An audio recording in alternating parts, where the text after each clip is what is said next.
He was a morbidly obese surgeon destined for an operating table and an early death. Now he's a rebel MD who is fabulously fit and fighting to make America healthy again. This is Stay Off My Operating Table with Dr. Philip Ovadia.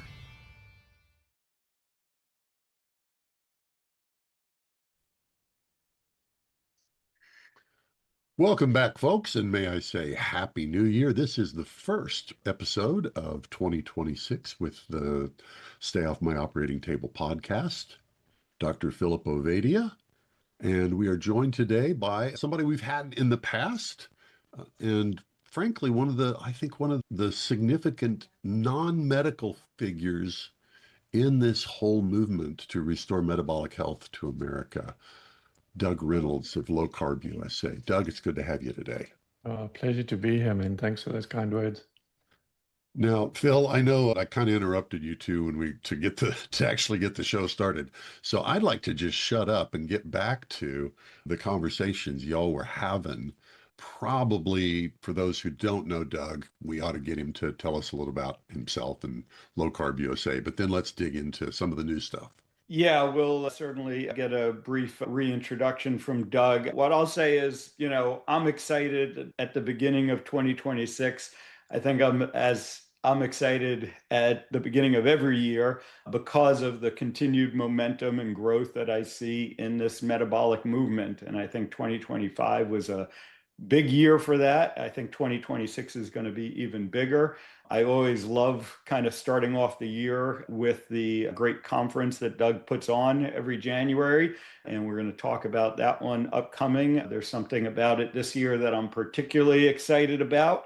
And then just all the work that Doug has also been doing with the Society of Metabolic Health Practitioners. That's what we're looking to talk about today. And before we get to that, Doug, Jack said, why don't you just give a little brief background for those of you that didn't hear, for those in our audience that didn't hear your prior episodes with us and may not be familiar with who you are.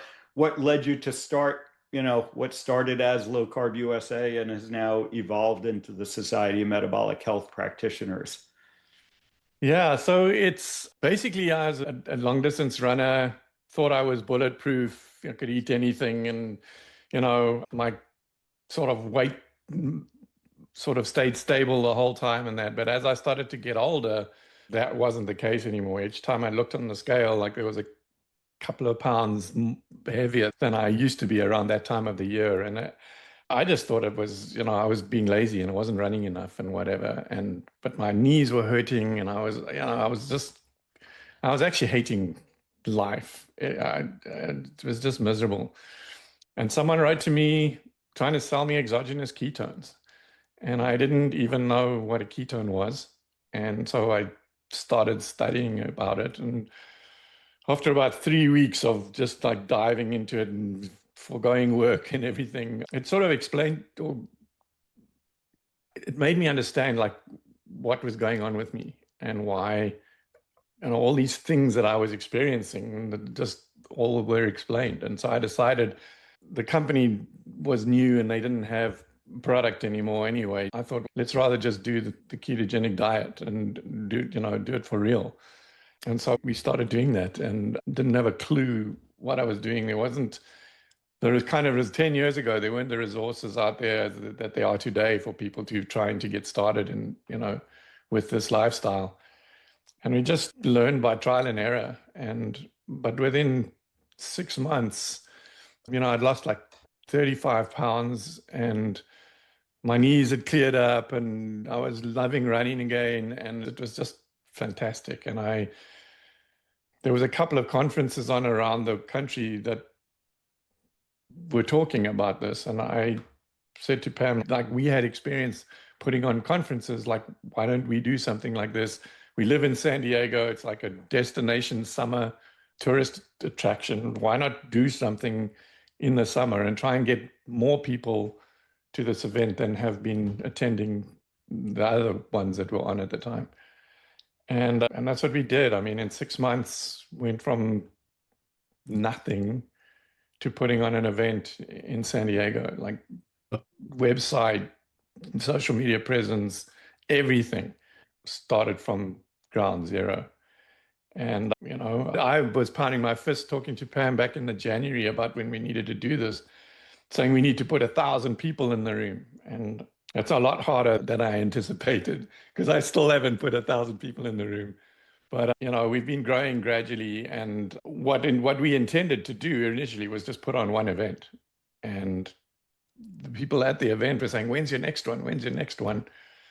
And another long story that I'll circumvent, but in the end, we ended up putting on another one in Florida in the West Palm Beach Marriott Hotel the following January, because this first San Diego one was in July. And that started to become the thing, like suddenly we were planning the next San Diego one. And yeah, I mean, and I think one of the things that we noticed first at the first Florida event was how important this community or a community would be to all of these people, not just the people trying to do it, but even more so for the practitioners, who the ones that, when you probably, familiar with this, but a lot of them get so much grief. Yeah, there's a good word. From their local, their societies and from their colleagues. And so it's like they have a home here to be able to talk to like-minded other practitioners and have some support and, bounce ideas off and just have a place to belong. And it became apparent to us through the Florida one.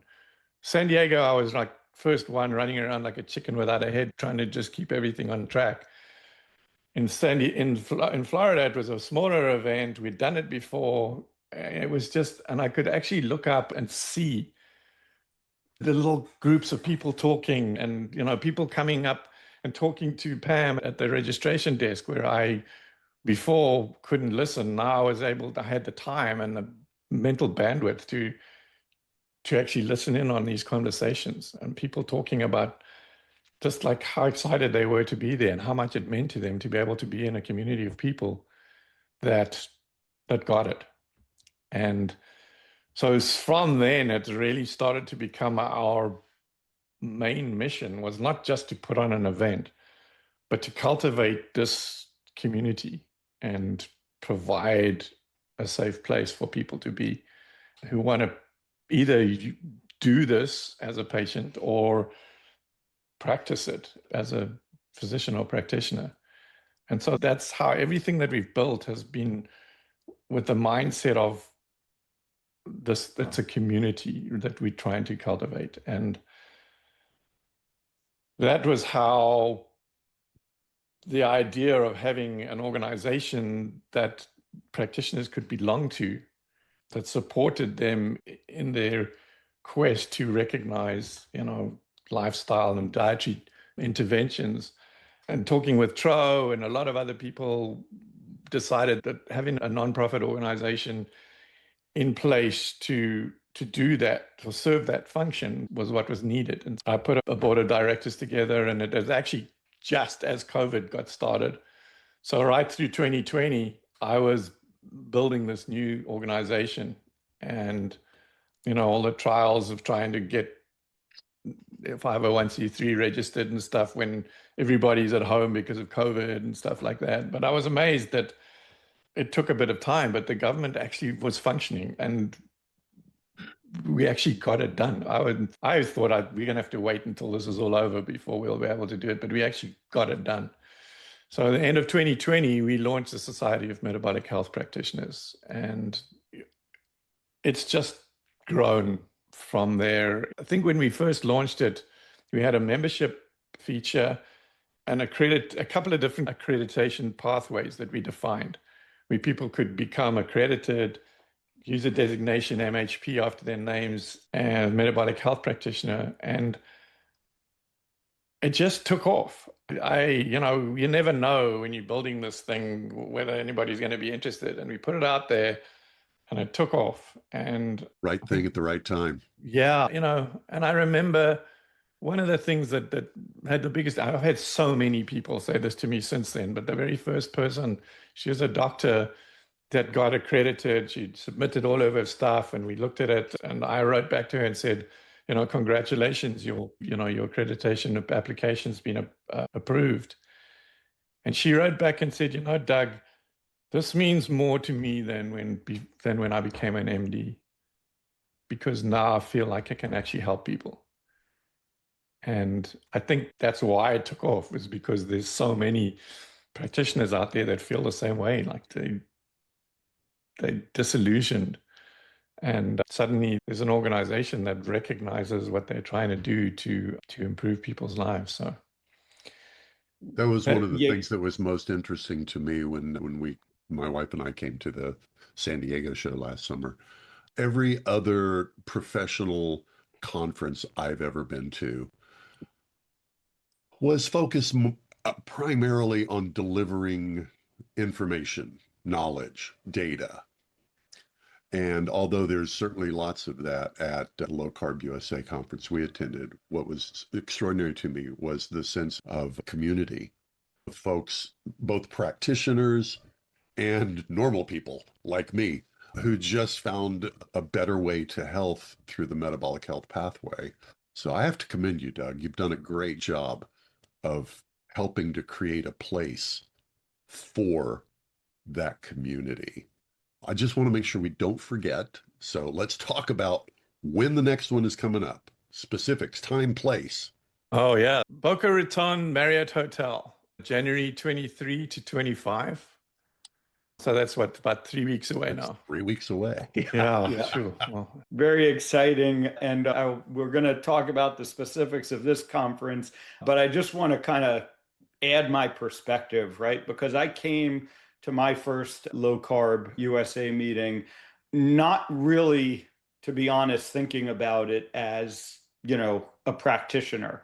I was a patient at that point, right? I was someone who had great improvements from doing this and just really, was looking for confirmation that I wasn't completely crazy, right? That this thing that I had now heard about, sort of outside of my typical medical sphere, although, my story, as I think right, I heard Gary Taubes at a Society of Thoracic Surgeons meeting.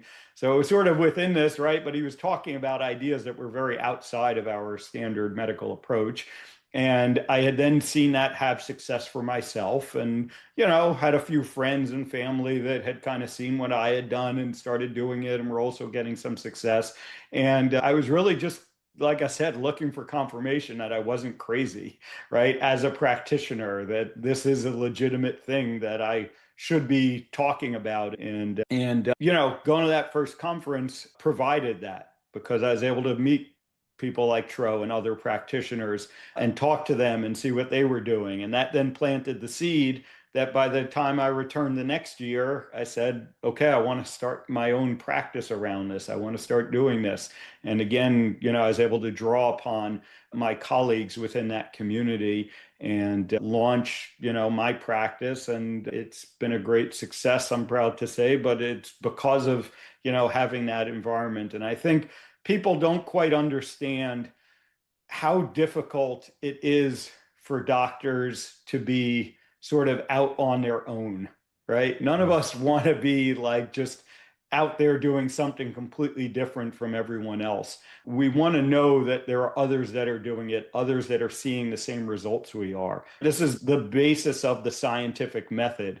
It's one thing to do the experiment yourself and get a certain set of results, but it only becomes a valid conclusion when someone else can reproduce the experiment and get the same results. And ultimately, that's what we're all doing together in practice now. And, the society and the meetings really has become, I think, the premier place for us as clinicians and colleagues to get together and talk about things.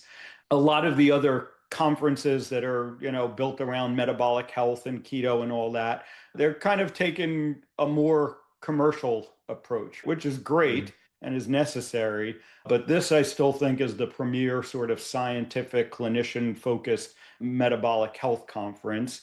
And what's interesting, like Jack said, at the same time as being sort of scientific, clinical focused, it's still very accessible and it's still very much for the patients as well. And finding that, being able to find that balance is really unique as well, because, that's not something that actually goes on in medicine. When you go to the American Heart Association or the American Diabetes Association or the Society of Thoracic Surgeons, like I do, it's not intended for the general public to be there. And you've been able to find this great balance that it can be very scientific and the clinicians can be learning from each other, but it is still intended for and accessible to the general public to come learn as well. So that's really what has been amazing about these conferences. Yeah. And so the patients, I find there's a lot of non-physician type attendees that know a bucket load about this stuff. I mean, just because they're not doctors doesn't mean they can't learn about it. And they do. And a lot of them do because their doctors won't support them and they can't find someone that will. And so they need to learn about it so that they understand how to do it for themselves, which is really sad in a way. It's wonderful that, we've got some amazing friends that we've developed over the years of these attendees that have come to find that information. But it's kind of sad that it's even necessary. But hopefully one day, like we will be able to see that environment where this is the standard of care, or at least offering it as an option is standard of care. Yeah, I mean, if we want to go back to the event, it's the 23rd to the 25th. We do have a workshop on the Thursday afternoon. So that's Friday to Sunday. On the Thursday afternoon, for those people getting in a bit early and who will make the effort to come in a bit early, last couple of years, we've had some kind of practical application workshop.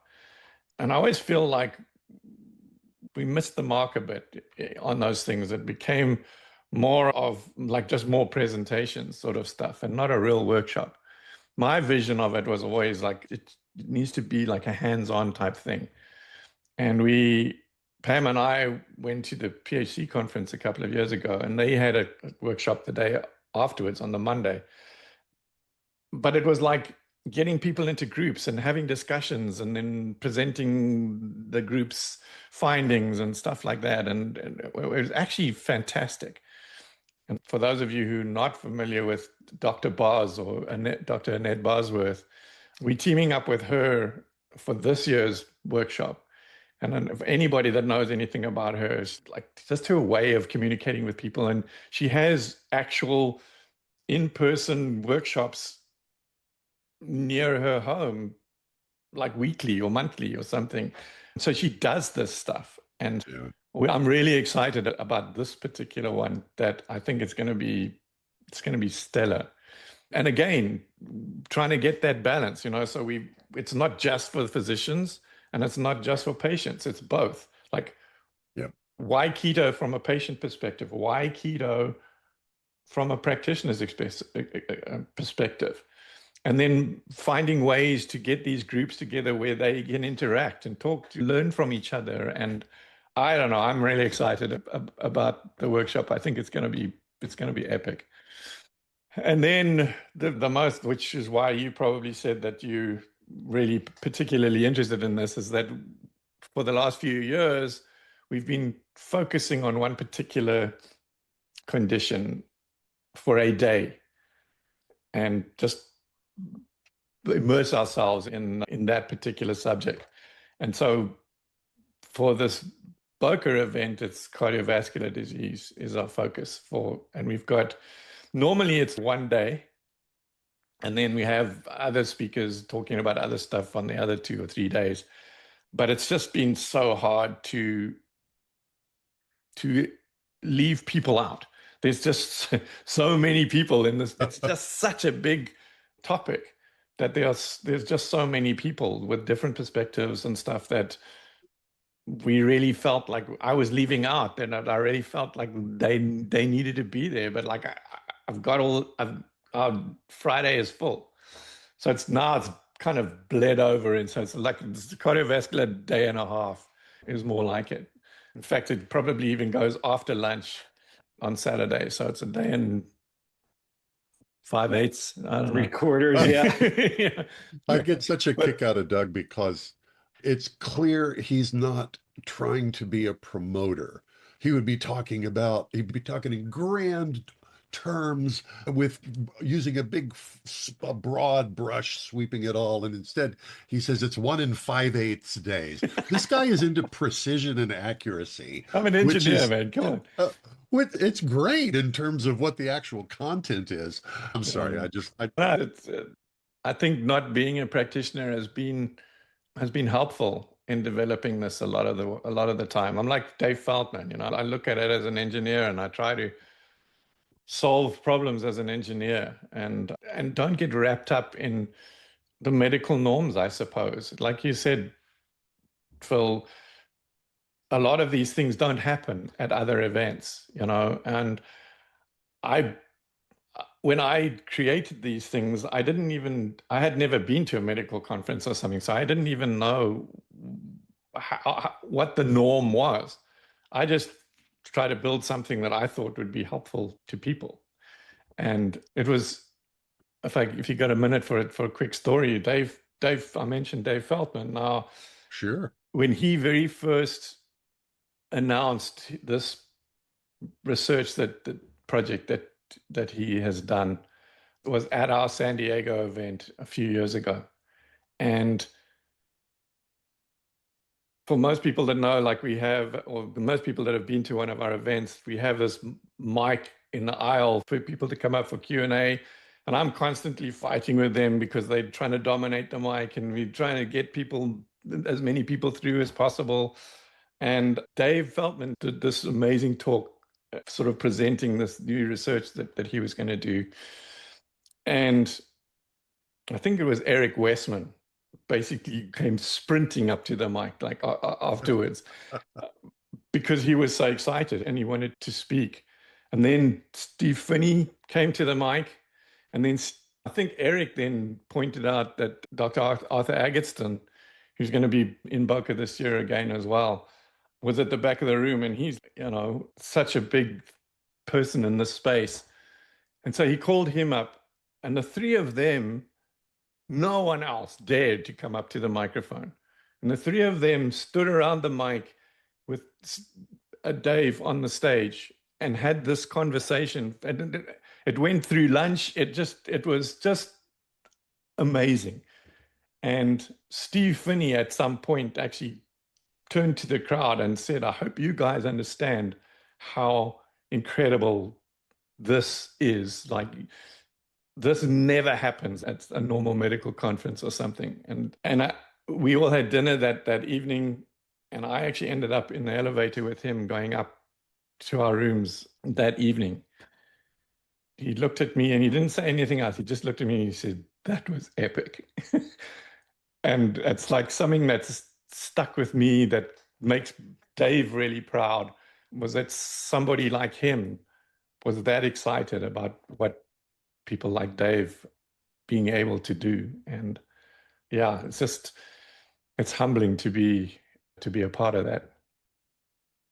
Yeah, it really is amazing what goes on at these conferences. And, I'm so excited for the cardiovascular focus this year, not only because, of course, it's my background and my bias, but, it really does remain as the primary challenge, right, to keto and low carb and metabolic health in general. And I think it's the area that clinicians are sort of most cautious about, right? And I think the information that all of the speakers you've lined up that are going to be able to, impart on the clinicians, on the patients in the audience about why this is a great approach, right? Why this really, of course, in my maybe biased opinion, should be the standard of care approach to cardiac disease, cardiovascular disease. I'm just really excited to see, what's going to continue to grow out of this. And I think it's great that we're finally to the point of being able to do this. I was going to ask you, what took so long, right? Why have we gone through all these other things and then we're finally getting to cardiovascular disease? I have a feeling why, but I'd love to hear your thoughts on why you thought now was the right time to finally do this cardiovascular focus. That's a really good question because you're right. I mean, if anybody is trying to tell someone about the keto diet, whether this be a doctor or somebody telling a friend or whatever, almost guaranteed the first thing they're going to start to say is, oh, my LDL is going to go high and I'm going to die. That's like the standard response. And it's the biggest thing that we need to, or stumbling block that we need to get out of the way in order to get the person to a point where they decide that they want to try this. I know the first focus day we did was on food addiction, carb and food addiction. And Tro Kalayjian had a big hand in that. It was like, in fact, I think it was like his idea. And so that's why we started with that, I think. But then I think that the other things were smaller, and that I'm struggling to fit it into a day now. It's almost the same thing. It's like it was like maybe too big a thing for me to bite off and chew. And mental health and type 1 diabetes and cancer, I suppose, was the first time that we kind of stretched our legs a little bit in terms of address or taking on a big topic. But then as well, I don't know how much you're able to or talk about it, but we're definitely looking at publishing a paper as an organization on cardiovascular disease. Like we have these clinical guidelines that we're working on a massive revision of that right now, which is generic. And then condition-specific addenda, as we try to call them, these papers that we put out with like a consensus statement from our community about how this particular thing should be addressed. And the cardiovascular disease is the next one. We did one on type 1 diabetes, and maybe the interactions with Rob and yourself and all of these other people that are involved in doing this or putting this paper together kind of made me aware of the fact of, like, why haven't we done a focus day on this? But I don't really have a definitive answer for you. I don't really know why. Yeah, no, I mean, it's interesting, right? Cardiovascular disease, obviously the leading killer, right? And it's probably what most people, worry most about, their health. And I think the fact that we are now to the point that we can have a great, informative, scientific, right, clinical discussion around this, and we can bring in the research, from the keto CTA trial that Dave led. And, I'm going to talk about my now, 5+ year clinical experience, focusing on this, and all the other great practitioners that you found who are going to talk about their perspectives. It was interesting to me last year, right, the focus on type 1 diabetes. And that maybe was another sort of taboo area, right, in the metabolic health space. Like everyone was, all about type 2 diabetes. But, people got a little nervous and shy about addressing type 1 diabetes with this approach. And, you did a great job last year of bringing together the evidence as to why this is a very valid approach for type 1 diabetes. Yeah. And I think being able to do that same thing now with cardiovascular disease, it's unfortunate, honestly, there still remains a very few number of cardiovascular focused practitioners within this space, and I say it all the time. I'd love not to be, sort of the only one or one of the few out there talking about this, right? This really should be the standard of care approach in my mind to cardiovascular disease. And we got to get that message out there. And I think it's going to go a long way this day. And just the fact, like you said, that now you've been able to fill not only a day, but a day and a half of people who are focused on this and being able to talk about it, that's a big thing in and of itself. And, the more sort of cardiovascular focused people that I've seen at the meetings over the years. It's one of the reasons that I am so optimistic about the future and so excited for that aspect of the conference this year. You mentioned, and this kind of leads into more of the work that the Society of Metabolic Health Practitioners is doing. And you mentioned about, the white papers and the clinical guidelines.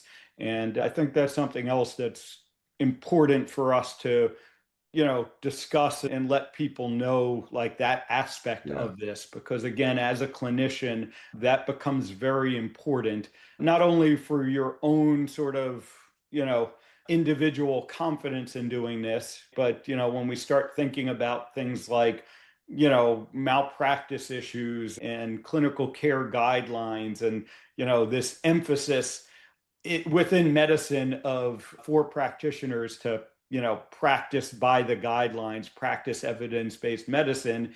And having those resources allows clinicians now to say, I am practicing by the guidelines. I am, doing evidence-based practice, and here's all the evidence.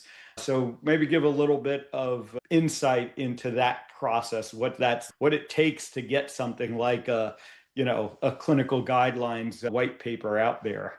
Oh, wow. So the first time was Gary Taubes actually suggested that we do something like a session, getting feedback from practitioners about their experiences in trying to do this in practice. And it helped him because it was sort of the subject of his next book, gave him some great feedback. But he introduced me to Adele Haidt and suggested that I get her to help me put the session together. And she wrote to me, but she had this concept of changing the standard of care, or at least what she used to talk about was introducing an alternative standard of care. So you don't want to fight with people and say, you're wrong, we're right. Just consider this fact that if you're going to reduce carbohydrates in your diet, a different standard is relevant for you. And so we did that session, but coming out of that, we put a panel of about 15 doctors together, and she wrote this document and bounced it off the panel a few times until everyone was happy. And then we published it. And that was 7 years ago. And so we looked at it recently and thought, wow, this is so outdated. Like, we need to address this and do a revision. We should be doing a revision every 5 years or so anyway, right? And I had got involved with working with this incredible person called Sarah Rice. So Adele, just to go back to Adele, she unfortunately got cancer and died a couple of years ago. But she left such a big hole that we always felt like could never be filled. That the amount of work that she managed to do and the enthusiasm that she had in that to get these things done. But I came across Sarah Rice, and she has taken over that role of putting this next document together. But in the meantime, we have now got 27 panelists, 27 people on our panel. And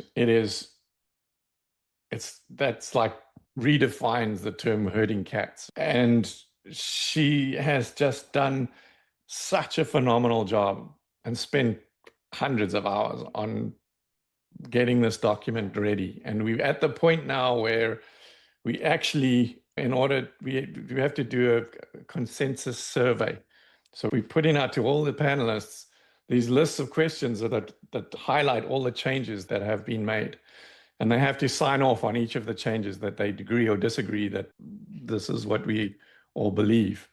And so we're busy building that survey right now. And we're hoping to be able to get it out to the panelists and done in time that we can actually publish the new document at or just before we go to Boca. It might be tough, but that's what we're aiming for. So yeah, Pam actually even said the other day to somebody, I forget who she was talking to, she was saying like, she wishes that more people could hear about like these efforts, because we work so hard, and she was, she's saying Doug works so hard and spends all of this time doing this stuff, and no one even knows because it's not visible, And so getting a chance to talk about it and have people understand that the effort involved in putting out a really strong document that is properly referenced and that has an agreement from a lot of people is massively difficult and massively time consuming. And it'll be an awesome achievement for Sarah. We get this published in a few weeks. And then I think the next thing is either the same time or just afterwards, the addenda for cardiovascular disease specific is going to get published as well. Two huge efforts. Because I'm kind of an idiot. I'm not a medical person. When you talk about publishing this standard of care thing, is that something that an average person will be able to go somewhere and look at it on the internet, or yeah, you have to belong to some organization and pay fees? And this document, the original clinical guidelines document, is published initially on the Low Carb USA site. Okay. Because that many years ago, the SMHP didn't even exist. But then once the SMHP existed, we then moved it over and published it there. So Adele was very strong on this is for physicians, right? This is to help physicians if they want to practice this in their practice. But it was a lot of other people, including me, felt like it needed to be accessible to more than just physicians. And that's kind of how it was, where it's targeted at physicians, but anybody can read it. And it's published in the clear on the website. It's not behind a paywall or anything like that. So when I talk about publishing it, that's what we're going to do, is we're going to publish it on the website, like the new revision. It'll be available for anybody. It'll be available to anybody to go and check it out. Yeah, absolutely. But in the meantime, what we have done since doing all of that is we have launched a new journal called the Journal of Metabolic Health. And so the next job for Sarah, once we publish this on the website, is then because there's word count issues and all sorts of stuff, we'll have to pare it down a little bit, but actually create a publishable document that we can actually publish in the Journal of Metabolic Health. So that's going to be huge, because Phil was saying, like, you feel you don't want to be alone out there. You want to know that there are. Yeah. But if you can have a medical journal where you can point people to and say, here's a document that talks about this and explains why it's a good thing and how to do it, and has hundreds of references, and is just a really genuine medical document. I think that's going to be really important in terms of taking us as a community and an organization to the next level in terms of acceptability. Phil, how do medical doctors use this kind of thing? Again, it becomes very important when you start considering things like, malpractice. And the definition of malpractice from a legal standpoint is that a doctor has done something that is outside of the community standard, right? Having this document now allows me and other practitioners that are doing this in practice to say, this is within the community standard. Here's the community and here's the standard. Getting it into the medical literature is going to be very important as well, right? Because that's how other doctors can now start to discover it, right? If you're a doctor and you see something on a website, that's not really credible necessarily, right? But when it gets in the medical literature, that is what makes it credible. We can have some discussions around that, but that's the reality of today's world. And so being able to get this in the medical literature and, like Doug said, I mean, this is an extensively referenced document. What I was going to comment on is I am not aware of any other dietary approach that has a clinical guidelines published around it, to this level. And again, not in any way commenting on the quality of these approaches, right? But the vegan diet, the Mediterranean diet, right? These diets that, get talked about and promoted as, the better diets. To my knowledge, they don't have any sort of document like this behind them that, really pulls together all of the evidence and goes through, why it is, why it's a good approach, how to implement it, what are the cautions around it, right? What are the things to look out for? What should you be monitoring in your patients doing this? And this is all within this document. And so I think it like Doug said, it is really going to help elevate this, the ketogenic low carb approach. And I think in the end, it will allow a lot more clinicians to become familiar with it and become comfortable introducing it into their practices. Yeah. Just when Adele was trying to convince me that we needed to do this, like back in the day, she had been on a jury of some malpractice lawsuit. And the judge, when they went off to deliberate, had to explain to them what standard of care was. And the legal definition of standard of care in this country anyway is the standard of care is defined as providing health care in accordance with the standards of practice among members of the same healthcare profession with similar training and experience and situated in the same or similar communities at the time the healthcare is rendered. In other words, standard of care does not come from what is taught in professional training, from public health policy, or even from clinical care guidelines, although these can inform and help define the standard of care. Rather, standard of care comes from what a community of clinicians do in the actual provision of care. And so Wow. that was what her vision was. By the clinical guidelines are not standard of care, but if a whole community of physicians and practitioners embrace it and agree that this is what we should be doing, then that agreement basically what starts to form what is standard of care. Standard of care is what, doctors like Phil and all his colleagues agree is the right thing to do. Wow. And I know I looked it up in Australia because I did a talk at Low Carb Down Under, and just talking about the SMHP. And so I looked up the Australian sort of definition of standard of care. And it's not exactly the same, but it pretty much says the same thing in different words. But it's basically saying you have to find doctors that have all these doctors and that have the same training. And then the group of them need to agree that this is the right thing. And like you said, Phil, that's when somebody does end up, in a legal situation. And now there really is a community, like this is, it says, rather standard of care comes from what a community of clinicians do in the actual provision of care. And now we have this community. We actually have what's it called? It's not a survey, but like a place where people can go on the site and actually endorse so there's a place where people can go and actually sign that say, yes, I agree that this is how it should be. And so that, now you've got a list of people that have actually signed this thing that said, yes, this is, so now you can go to court and you can say, here's a community of people that believe this and practice it on a daily basis.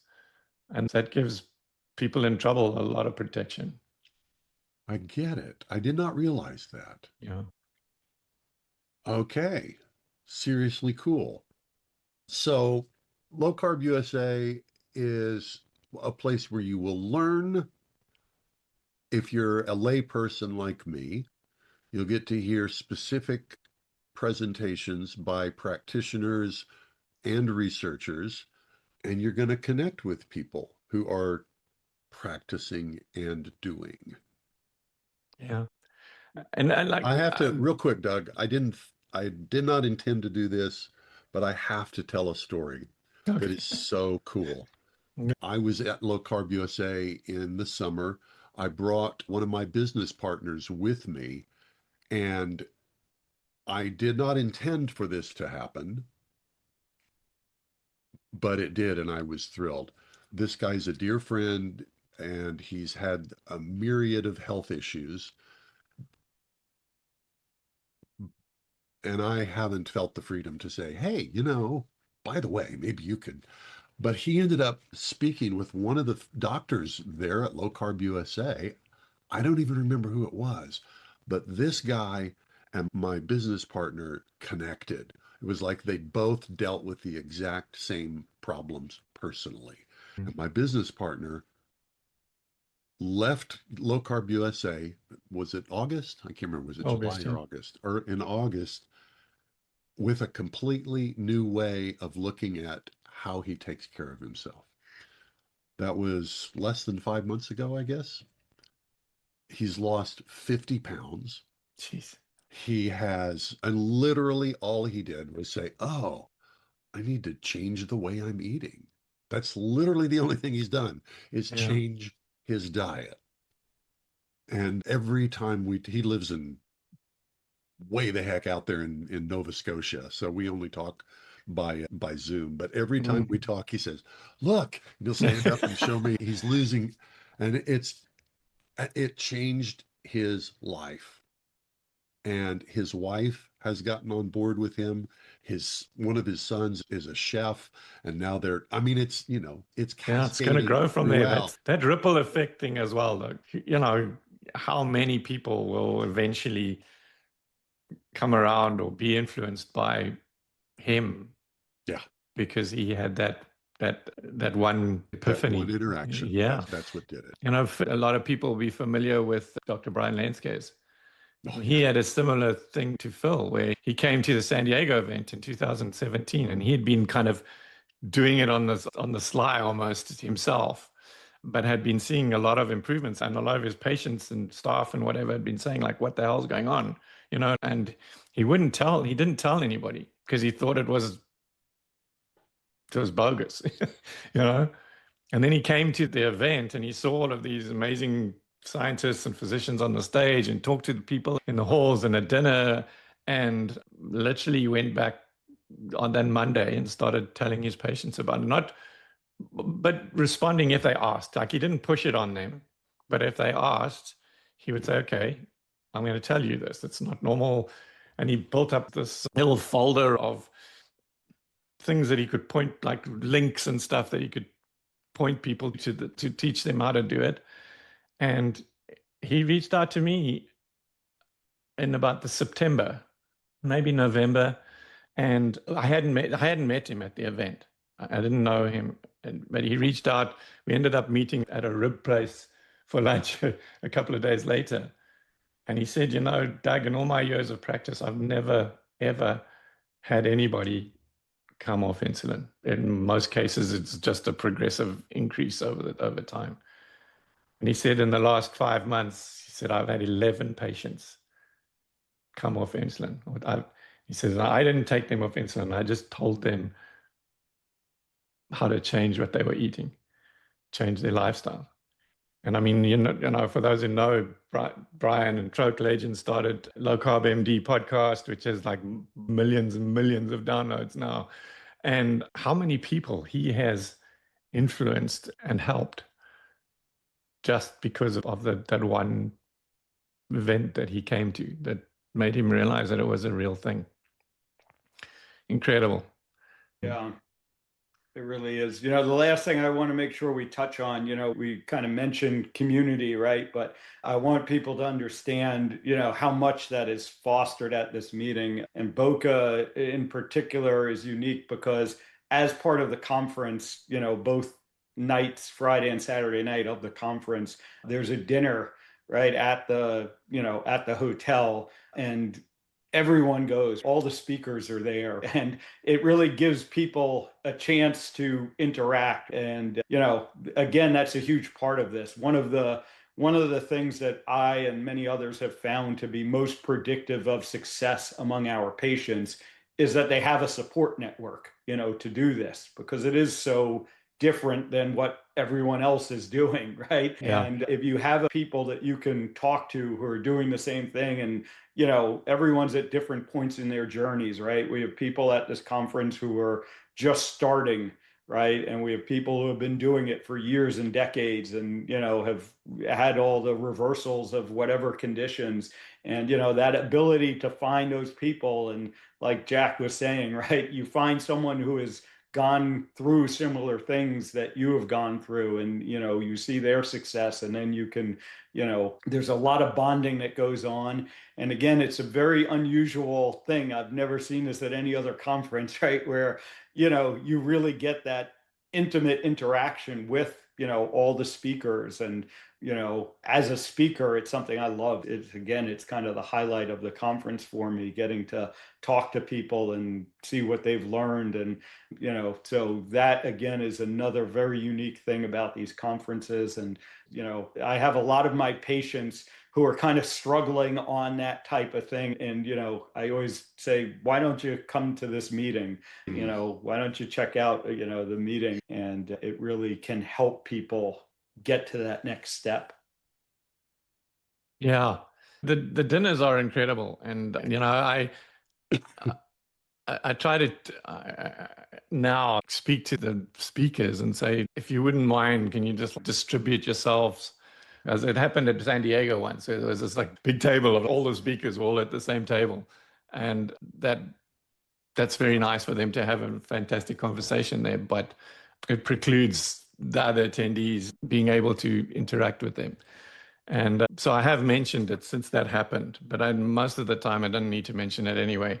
But you go and kind of sit at different tables, and someone, they'll go and get their food from the buffet and come into and they'll look up and see, geez, there's like Phil Avadius sitting right there. And I'll go and sit, can I really sit here, sort of thing, and sit down. And like you said, Phil, the conversations and the relationships in that are built through those dinners are priceless, for one thing, but also the longevity of those things is, I'm trying to think of the right word, but there are people that have forged a relationship during dinner that are inseparable friends now, that they meet they live on other sides of the country. The one particular two ladies that I'm thinking of, and they meet in San Diego every year. That's the only time they see each other. But they speak every day, frequently, and are like the best of friends.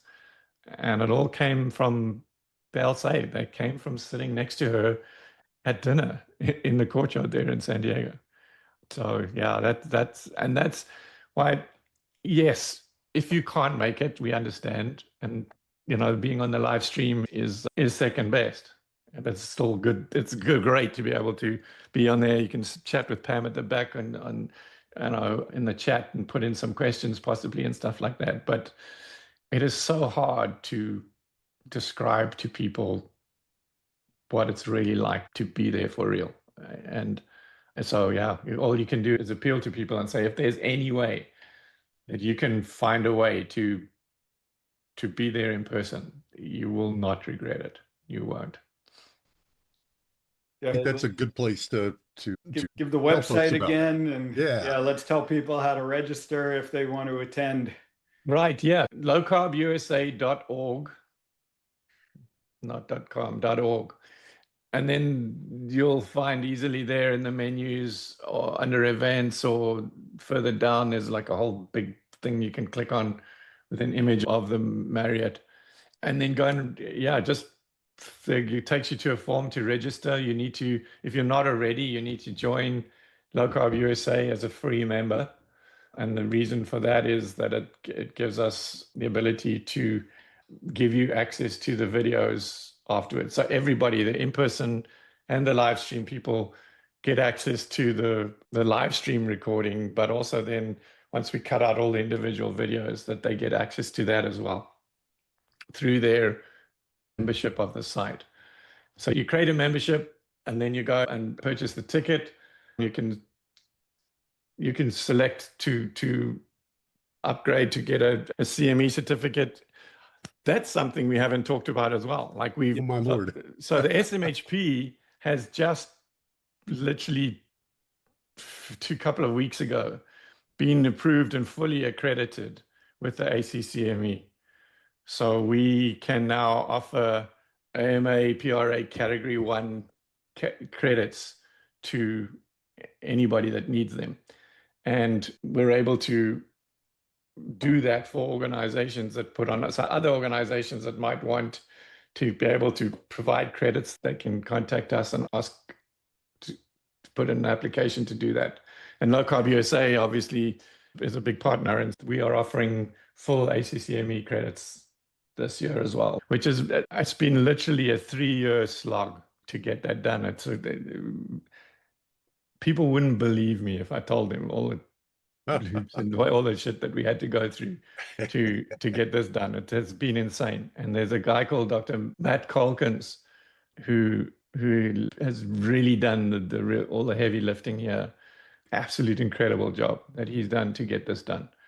So I can be really proud of it, but I didn't really do much. It was all Matt. But yes, so you can apply to get a CME certificate if you want. It costs an extra $100 or something. And then if you use the code IFIXHEARTS, all one word, then you get 20% discount on your basket, right? So if you're getting a certificate, then you get a discount on that as well.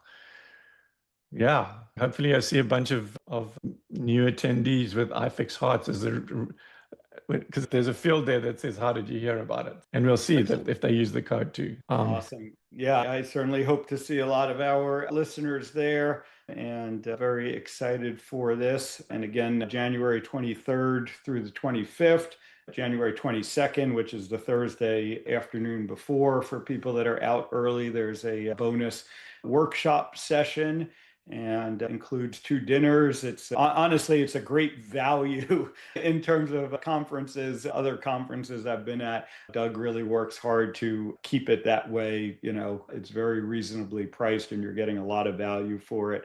So we would love to see everyone out there.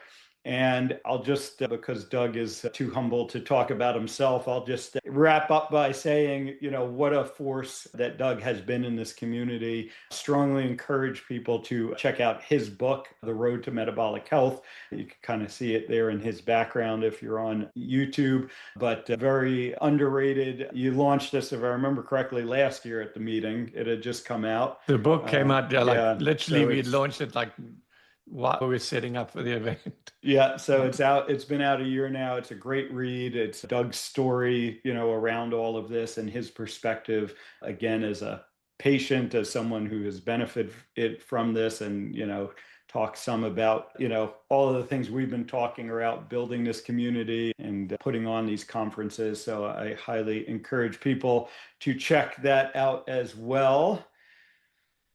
Excellent. Oh, I'll make sure that in all cases that we've got links in the show notes to this stuff. So for our listeners, if you've somehow failed to remember what that was and want to know, hey, what was that they were talking about? Links will be in the show notes.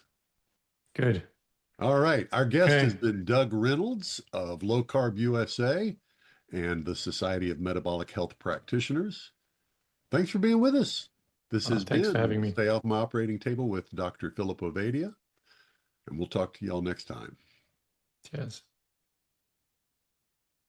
Chances are you wouldn't be listening to this podcast if you didn't need to change your life and get healthier. So take action right now. Book a call with Dr. Ovadia's team. One small step in the right direction is all it takes to get started. Contact us at ifixhearts.com/talk. That's ifixhearts.com/talk.